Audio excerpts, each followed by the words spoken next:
ছেলে মাকে বলছে, মা একটা কথা বলি, আমার একটা অনুরোধ রাখবে? তুই চাইলে আমি কি না করতে পারি বল, তোর সব কথা আমি রাখব। তোমার বৌমা বলছিল তোমার বয়স হয়েছে, এখন তো তোমার শরীরের একটু বিশ্রাম প্রয়োজন। আর এই বাড়িটা তো খুব একটা ভালো না, ছোট ভুগছি, তোমার কাশিটাও বেড়ে গেছে, আর ডায়াবেটিস তো আছেই, হাড়ের সমস্যা আরও কত কি। হ্যাঁ রে, মনে হয় আর বেশি দিন। থামো তোমার সবসময় দেখাশোনার জন্য কাকে রাখতে হবে। আচ্ছা, আমাকে তাহলে গ্রামের বাড়িতে, না ওই যে বৃদ্ধাশ্রমের স্পেশাল ব্রাঞ্চে ভর্তি করালে কেমন হয়? এটাই বলছিল তোমার বৌমা। ওখানে অনেকে থাকবে তোমার মতোই, তাদের সাথে গল্প করতে পারবে। আর এ বাড়িতে তো কেউই নেই, আমি ব্যবসায় দৌড়চ্ছি, তোমার বৌমা অফিসে, আর মিঠু তো সারাদিন স্কুলে। ওখানে তুমি আরামেই থাকবে মা, এটাই আমাদের অনুরোধ ছিল। আচ্ছা, তুই চাইলে তাই হবে। থ্যাঙ্কস মা। আচ্ছা, কালকে বিকেলেই কিন্তু তাহলে ওখানে যাচ্ছ? তোমার ব্যাগ গুছিয়ে রাখবে। পরের দিন অস্বস্তিকর জ্যামে আটকে আছে মা ছেলে।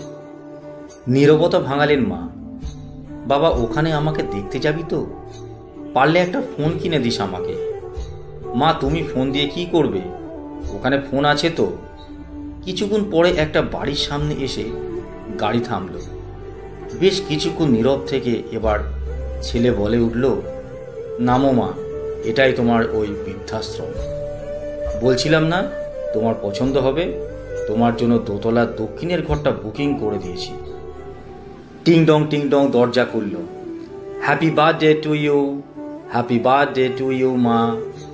দরজা খুলতেই চমকে গেলেন মা।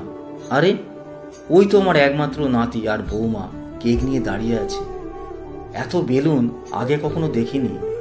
এত আয়োজন করে কখনো কেউ তাকে জন্মদিনের শুভেচ্ছা জানায়নি। আরে, ওই তো তার দুই মেয়ে আর তাদের জামাই দাঁড়িয়ে। ওদেরও ডেকে এনেছে তার পাগল ছেলেটা। হ্যাপি বার্থডে মা, তুই অনেক বড় হয়ে গেছিস।